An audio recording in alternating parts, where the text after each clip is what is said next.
오늘은 예배를 보다라는 제목으로 함께 말씀을 나누도록 하겠습니다. 지난주 우리는 이 말씀과 기적에 대해 설교 말씀을 들었습니다. 말씀에 많은 은혜가 되어서 이 말씀과 기적에 대해 한 주간 묵상을 하게 되었습니다. 내 삶에 말씀이 주는 기적, 나를 살리는 기적이 무엇일까 생각했습니다. 이 곰곰이 묵상하다 보니 인생의 경험이 적은 저 같은 사람을 통해 전해주시는 하나님의 말씀에 성도님들이 아멘으로 화답하는 것이야말로 참 기적이라는 생각이 들었습니다. 오늘도 성별과 나이에 상관없이 우리에게 주시는 말씀의 은혜가 있기를 소망합니다. 저는 열심이라는 단어를 좋아하는데요. 무언가를 열심히 한다는 것은 정말 중요합니다. 자신을 성장시키기도 하고 이 공동체의 유익이 되기도 합니다. 또 열심히 한다는 것은 사람이 제 몫을 충분히 해낸다는 의미이기도 하죠. 그래서 저도 무언가를 열심히 하는 것을 정말 좋아합니다. 그런데 어느 순간부터 이 열심이라는 단어가 부담스럽기 시작했습니다. 왜냐하면 열심히 살았지만 그만큼 결과가 따라오지 않는 경우도 있기 때문입니다. 특히 교회 사역이 그렇죠. 열심히 했지만 그만큼 결과도 더딘 영역이라는 생각을 많이 하게 됩니다.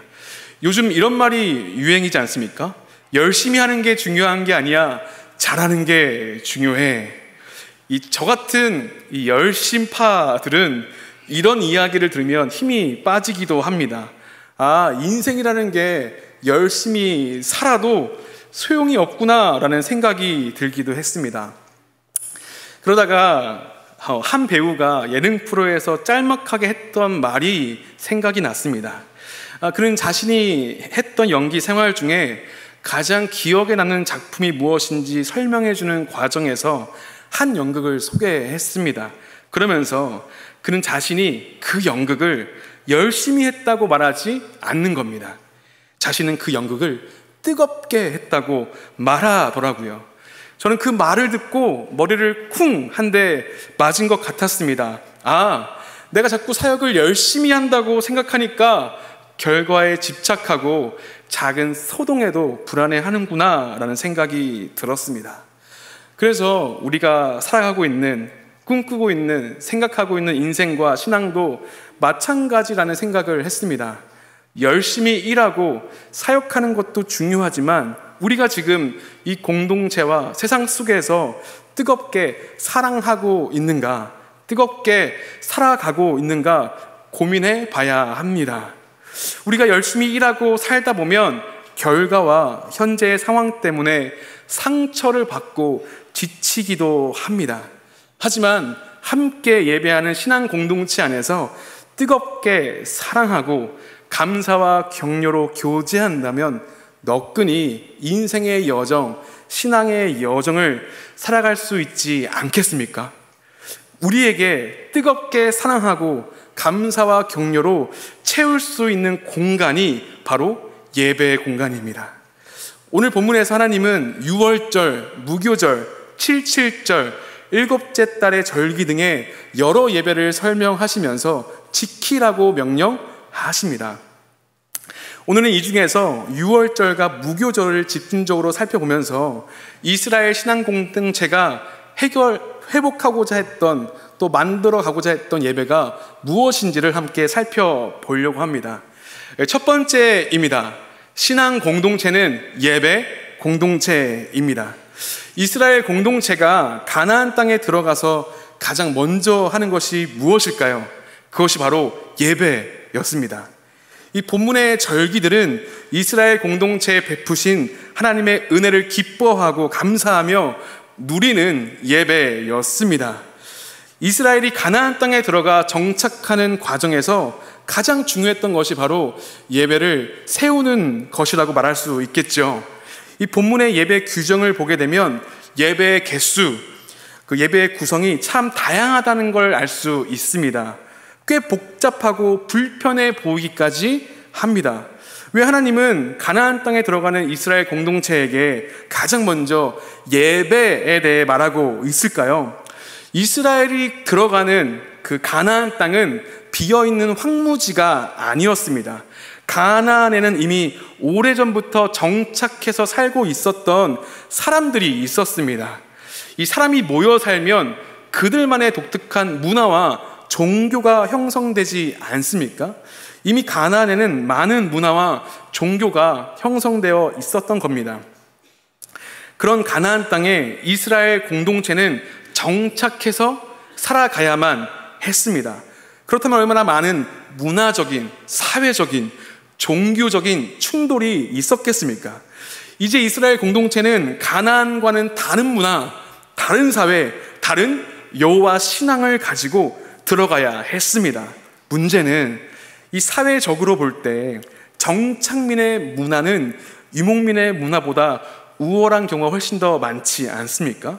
제가 지난번에 문화세 설교를 하며 설명해 드렸던 이 바알과 아세라 신앙이 그렇습니다. 이 바알과 아세라는 풍요의 신으로서 농사를 주관했죠. 그래서 바알의 제사에 참여해야지만 사람들이 농사 기술을 배울 수가 있었습니다. 건기와 우기를 알아야지만 농사를 지을 수 있었던 것이었죠. 그렇기 때문에 이스라엘 공동체는 이 가나안 땅에 들어가게 되면 가나안 문화와 종교에 동화될 수 있었던 가능성이 있었습니다.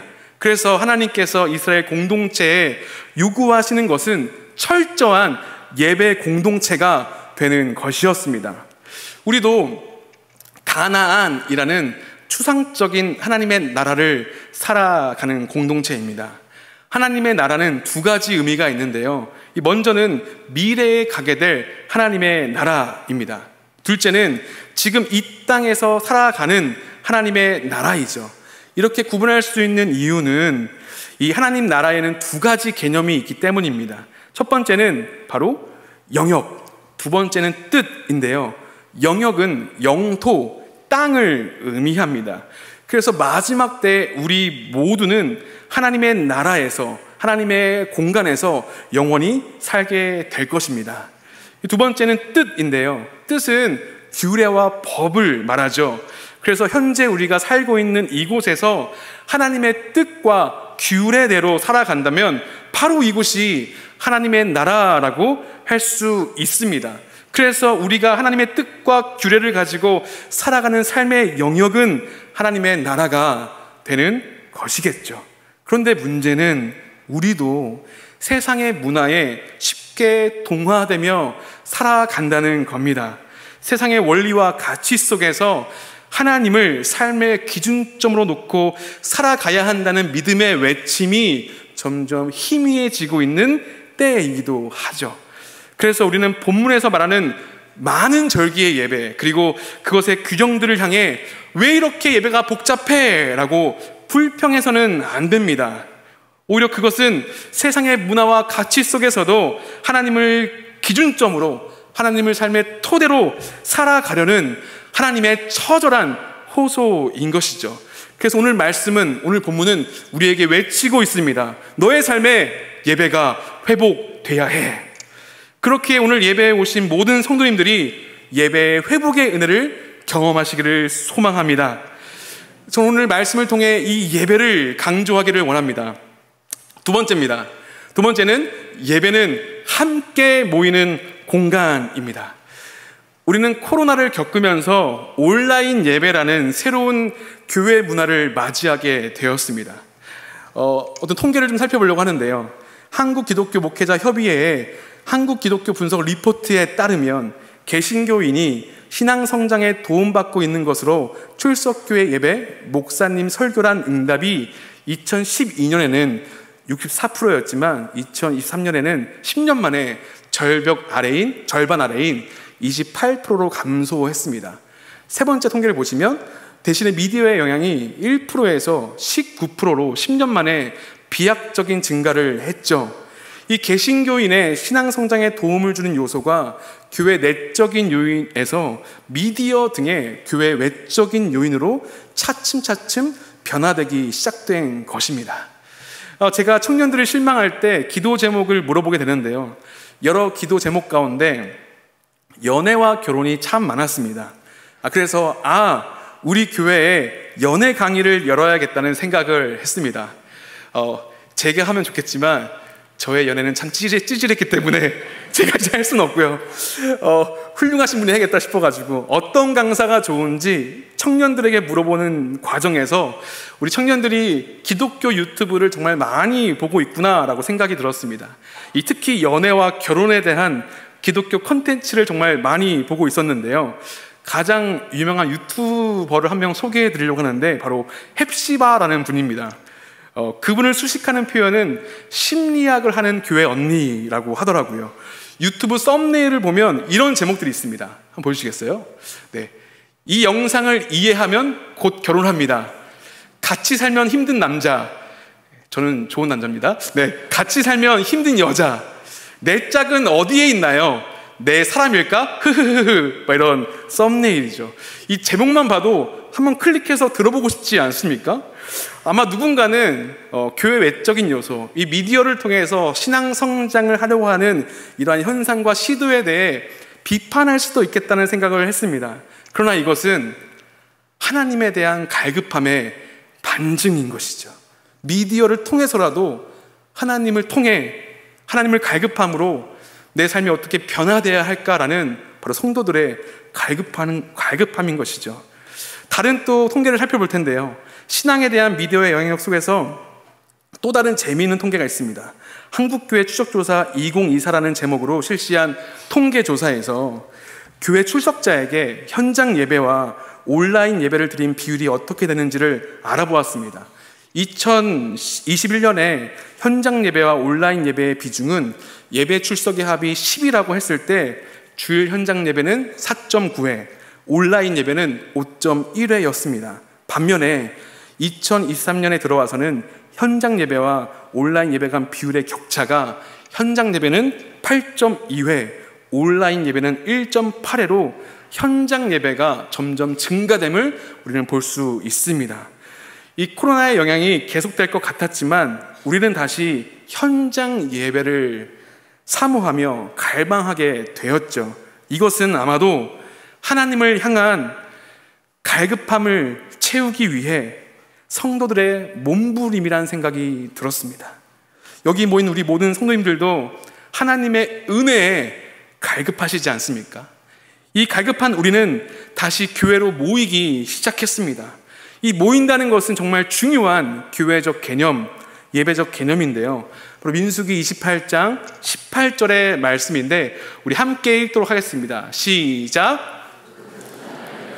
모을 것이요 아무 일도 하지 말 것이며. 아멘. 여기서 주목할 말은 성회로 모일 것과 아무 일도 하지 말 것입니다. 먼저 성회는 거룩한 모임이라는 의미인데요. 그래서 우리는 예배 가운데 거룩을 추구해야 합니다. 그렇다면 거룩이 무엇일까요? 이 거룩은 다른 말로 하면 구별됨이라고 할 수 있는데요. 존재가 달라지는 겁니다. 하나님은 거룩하시죠. 또 그것이 하나님께서 존재하시는 양식이기도 합니다. 그런데 우리는 오해할 때가 있습니다. 이 거룩이 완전함이라는 오해입니다. 우리는 완전할 수가 없죠. 하나님은 거룩하시지만 우리의 속성은 거룩할 수가 없습니다. 이 나디아 볼주웨버의 어쩌다 거룩하게 라는 책에서 거룩한 사람에 대해 이렇게 말을 합니다. 성인이라는 호칭은 늘 부여되는 것이지 우리 쪽에서 얻어내는 것이 아니다. 우리가 거룩해질 수 있는 것은 우리의 능력이 아니라 죄인을 통해 역사하시는 하나님의 능력이라는 겁니다. 그래서 고린도전서 1장 2절 상반절은 우리에게 말하고 있습니다. 고린도에 있는 하나님의 교회 곧 그리스도 예수 안에서 거룩하여지고 성도라 부르심을 받은 자들과, 거룩함이라는 것은 그리스도 예수 안에 있을 때 우리에게 부여되는 것이죠. 그래서 거룩은 관계적입니다. 하나님과의 친밀한 관계 안에서 우리에게 부여되는 것이죠. 그렇기 때문에 우리는 거룩을 추구하기 위해 예배의 공간으로 나와야 합니다. 이 거룩함을 추구하는 것과 더불어서 교회가 지켜야 할 것이 있는데 바로 아무것도 하지 말 것입니다. 이 거룩함을 추구하는 것과 아무것도 하지 말 것이 어떤 관계가 있을까요?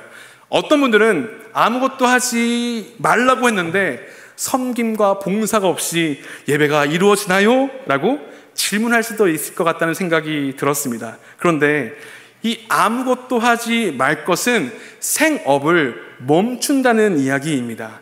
생업을 멈춘다는 것은 예배하는 날에 돈을 벌면 안 돼라는 규율이 아닙니다.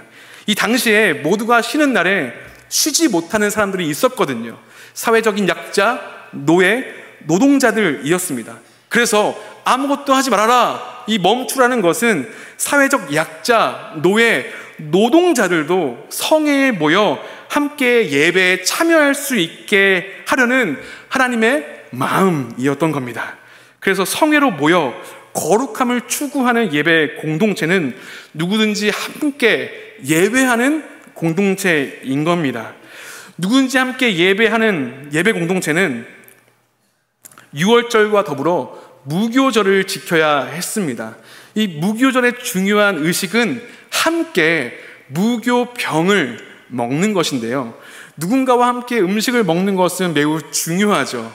우리가 경험에 의해서 음식을 함께 나눌 때에 교회가 회복을 경험하기도 하지 않았습니까? 제가 10여 년 전에 이 목동의 한 곳에서 중등부 사역했을 때의 일입니다. 제가 섬겼던 중등부는 주일 예배가 마치면 항상 간식을 먹었는데요. 이 아이들이 좋아하는 간식은 뭔지 아시죠? 뭐 치킨, 피자, 아이스크림, 빵 같은 거죠. 눈빛은 제가 좋아하는 것처럼 얘기하는 것 같은데, 어느 날 이 아이들이 간식 먹는 것을 보고 있는데 유독 간식을 먹지 않은 한 여자아이가 눈에 띄더라고요. 교회를 뜨문뜨문 왔던 친구였는데요. 그 친구가 왜 간식을 먹지 않는지 살펴보니까 밀가루를 먹지 못하는 거였습니다. 그 사실을 알고 아뿔싸라는 생각을 했죠. 저 친구를 배려하지 못했다는 생각에 이 간식을 담당하시던 이 권사님께 급하게 전화를 드렸습니다. 권사님, 어떤 친구가 밀가루 알레르기가 있는데 밀가루가 들어가지 않은 간식을 준비해 줄 수 있으세요? 라고 이렇게 여쭤봤더니, 사실 그 밀가루 없는 간식을 준비하는 게 쉽지 않지 않습니까? 뭔가를 쪄야 되고 불을 켜야 되고 하는데 굉장히 곤욕스러웠을 텐데, 우리 권사님은 이 목동의 온 지역을 막 돌아다니기 시작했습니다. 그러다가 전화가 왔습니다. 전도사님, 쌀치킨집을 찾았습니다. 그래서 그 돌아오는 주일에 간식으로 쌀치킨을 준비했던 거죠. 그러면서 그 아이에게 주면서, 너 밀가루 알레르기 있지? 우리가 쌀치킨을 준비했어, 우리 함께 먹을까? 했는데 그 친구의 눈빛이 바뀌는 겁니다. 너무 행복하고 감사해 했습니다. 또 그분의 부모님도 참 고마워 하시더라고요. 그래서 그것을 함께 먹으면서 저희는 한 공동체가 됨을 경험했습니다. 예전에 큐티를 하던 중에 한 문장이 마음에 박혀서 기록했던 적이 있었는데요. 이것입니다. 감사란 그저 마음에 품기만 하면 되는 감정이 아니라 함께 고백하고 표현할 때 공동체 안에서 온전해집니다. 그래서 예배의 공간은 한 식탁에 모여 앉아 감사의 고백을 표현하고 나눠서 온전해지는 하나님의 거룩함을 경험하는 공간이 됩니다. 그래서 장신대 김호경 교수님은 인간의 옷을 입은 성서라는 책에서 이와 같이 이야기를 합니다. 식탁의 거룩함이 성전의 거룩함을 대치한다. 함께 예배로 모인다는 것은 내 삶의 식탁을 개방하는 것입니다. 그곳에는 하나님의 구원에 배제되는 사람이 없는 것이죠. 그래서 하나님은 유월절과 무교절 절기 예배를 드리면서 누구도 배제되지 않도록 사람들의 식탁을 개방하게 하셨습니다. 그것이 바로 무교병을 먹는 사건이었던 것이죠. 그렇기에 우리 성문교회도 함께 모여 서로의 감사를 나누고 고백하며 거룩함으로 온전해지시기를 소망합니다. 마지막인데요. 마지막을 함께 읽을까요? 예배는 시작! 예배는 함께 꿈꾸는 공간입니다. 아멘. 하나님은 이스라엘 공동체에 유월절과 무교절을 준수할 것을 명령하십니다. 유월절은 어떤 날일까요? 다 아시겠지만 하나님께서 이스라엘 공동체를 애굽에서 탈출시키기 위해 애굽에 내리셨던 10가지 재앙이 기억나실 겁니다. 그중 이 마지막이 장자를 죽이는 재앙이었는데요. 어린 양을 잡아 그 피를 우슬초에 적셔 문설주에 바른 집은 주의 천사가 재앙을 내리지 않고 넘어간다는 이야기였습니다. 이것이 넘어가심이라는 의미를 가진 유월절이 된 것이죠. 그래서 이 유월절은 해방과 구원의 상징입니다. 그런데 구원을 경험한 이스라엘이 반드시 해야 할 것이 있었는데요. 그것이 바로 무교절을 지내며 무교병을 먹는 것이었습니다. 무교병이 무엇일까요? 이 발효제인 누룩이 없는 둥글 넓적한 지름 20에서 50cm의 두께 1cm 정도 되는 빵이었습니다. 누룩이 없는 빵인 거죠. 이 무교병은 새로운 시작을 의미합니다. 왜 그럴까요? 이 누룩 자체가 이전에 만들었던 빵을 썩혀서 만들어낸 발효제였기 때문입니다. 그래서 누룩은 곧 과거를 상징하죠. 그래서 누룩이 없는 빵인 무교병을 먹는 것은 새로운 시작을 의미합니다. 이것은 유월절과 결합하면서 새로운 의미가 생기는데요. 유월절은 과거에 이스라엘 공동체가 경험한 구원을 기억하고 기념하는 예배이고, 무교절은 경험한 구원을 오늘과 내일 살아가는 예배인 것입니다. 이에 대해 성경은 선포합니다. 새 노래로 여호와께 찬송하라. 새 노래로 여호와께 찬송하라. 그는 기이한 일을 행하사 그의 오른손과 거룩한 팔로 자기를 위하여 구원을 베푸셨음이라. 아멘. 그런데 우리는 새 노래가 아니라 과거를 살 때가 참 많은 것 같습니다. 우리의 신앙도 과거에 머물 때가 참 많죠. 다 제 얘기인데요. 나 예전에 이만큼 기도했었는데, 우리 부서가 예전에는 몇백 명이었는데, 예전에 나에게 이런 은혜가 있었는데, 예전에 나에게 정말 뜨거웠던 때가 있었는데 하는 것들이죠. 이것은 신앙이 과거의 성취감에 머물러 있는 겁니다. 과거의 영광에 살고 있는 것이죠. 하지만 지금 그때와 같은 입력값을 넣으면 같은 출력값을 가진다고 보장할 수가 없습니다. 왜냐하면 그때의 나와 지금의 나는 다르기 때문이죠. 그래서 우리는 새로운 하나님의 꿈을 꾸어야 합니다. 이전에 성취했던 구원에 대한 감격이 오늘과 내일을 살게 하는 것, 그것이 바로 예배인 것이죠. 그래서 우리의 예배 가운데 하나님을 향한 구원의 노래를 불러야 합니다. 그리고 우리는 말씀을 통해 한 주를 살아갈 새로운 꿈을 꾸어야 합니다. 그렇기에 우리 예배 공동체는 예배를 통해 과거로부터 오늘을, 오늘로부터 내일을 살게 하는 하나님의 꿈을 꾸어야 하는 것이죠. 믿으십니까? 지난 7월 11일부터 13일까지 1청년부는 여름 수련회를 진행했습니다. 우리 성도님들께서 많이 기도해 주시고 응원해 주시고 협력해 주신 덕분에 정말 은혜롭게 수련회가 마쳐졌습니다. 특별히 1청년부 여름 수련회에는 많은 분들이 방문해 주셨는데요. 그리고 우리 장로님들과 안수기사님께서 방문해 주셔서 간식도 사주시고 지원도 해주시고 함께 기도도 해주셨습니다. 그래서 1청년부 친구들이 정말 행복했던 그 수련회를 경험했습니다. 그때 방문해 주셨던 한 장로님께서 요엘서 2장 28절을 읽어주셨는데요. 제가 한번 읽어보겠습니다.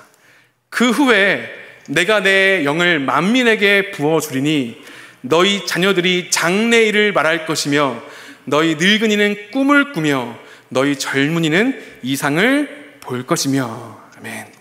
이 말씀에 나오는 장래일과 이상과 꿈은 모두 같은 말이라고 할 수 있습니다. 바로 비전이죠. 그래서 우리 모든 세대가 비전을 가져야 합니다. 그런데 저는 여기서 늙은이가 꾸는 꿈에 주목하려고 합니다. 아주 유명한 찬양 가사에는 아비들은 꿈을 꾸리라 라고 되어 있죠. 아마 아비들은 다음 부모 세대라고 할 수 있겠습니다. 왜 부모 세대가 꿈을 꿔야 할까요? 이 꿈은 젊은 세대나 자녀 세대들의 전유물이 아니죠. 그래서 그리고 우리 부모 세대들은 옛날 이야기가 더 익숙하기도 하죠. 그래서 우리가 우스갯소리처럼 입에 달고 사는 말이 있습니다. 라떼는 이라는 말이죠. 하지만 저는 교회 안에서 부모 세대의 꿈이 정말 중요하다는 생각을 합니다. 우리 아비 세대, 부모 세대의 꿈이 정말 중요한 것은 부모 세대가 꿈을 꾸는 만큼 자녀들과 젊은이들이 꿈을 꿀 수 있기 때문입니다. 우리 부모 세대의 꿈만큼 자녀들이 꿈을 펼칠 수 있기 때문입니다. 부모 세대의 토대 위에 자녀들의 신앙이 성장할 수 있기 때문입니다. 그래서 우리 자녀들은, 우리 청년들은 꿈꾸는 어른들이 필요합니다. 자녀들의 장래일과 젊은이의 이상을 위해 꿈꿔줄 수 있는 어른이 필요한 것이죠.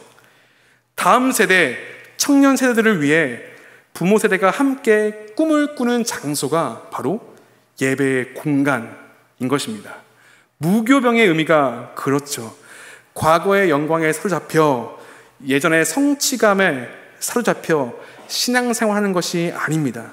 예배의 공간에서 하나님이 주시는 꿈을 꾸며 자녀들과 청년들이 꿈을 펼칠 수 있는 삶의 식탁을 마련하고 발견하는 것이 우리가 예배 가운데 누리는 유익과 소망일 겁니다. 그래서 저는 이 찬양을 고백할 수밖에 없습니다. 원하고 바라고 기도합니다의 후렴인데요.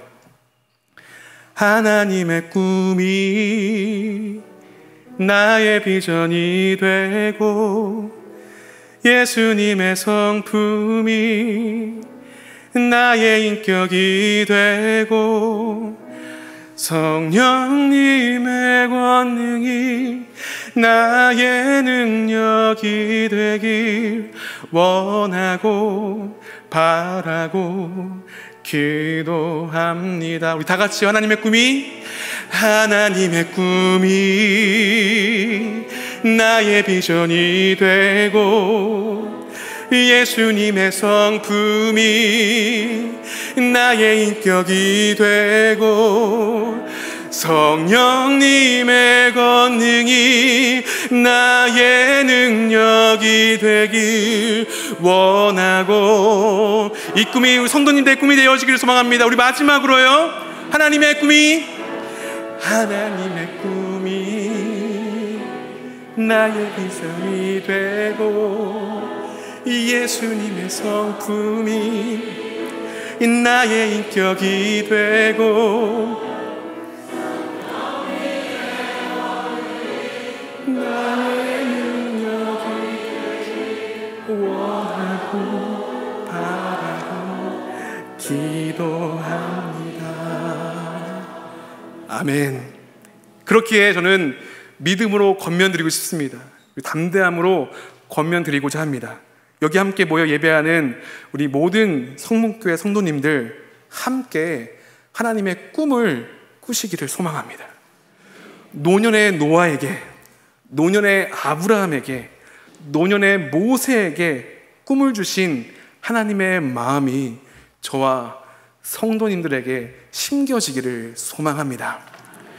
말씀을 정리하려고 합니다. 첫 번째입니다. 신앙 공동체는 예배 공동체입니다. 하나님께서 우리에게 예배를 강조하시는 이유는 하나님을 기준점으로 살아가는 삶의 예배의 회복을 위한 하나님의 호소인 것이죠.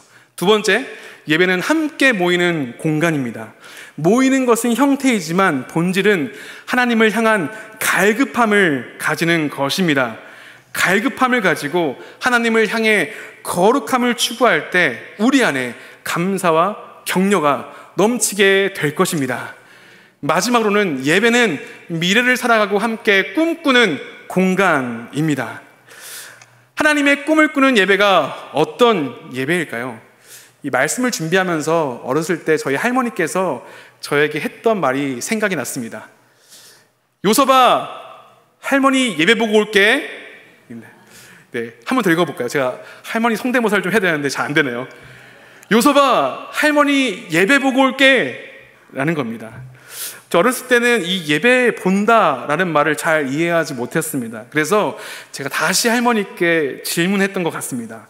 할머니, 예배 본다가 뭐예요? 예배는 드리는 거죠. 그랬더니 할머니가 저에게 뭐라고 하시는 겁니다. 이게 제가 2번 얘기할게요. 왜냐면 잘 이해가 안 될 수가 있어가지고.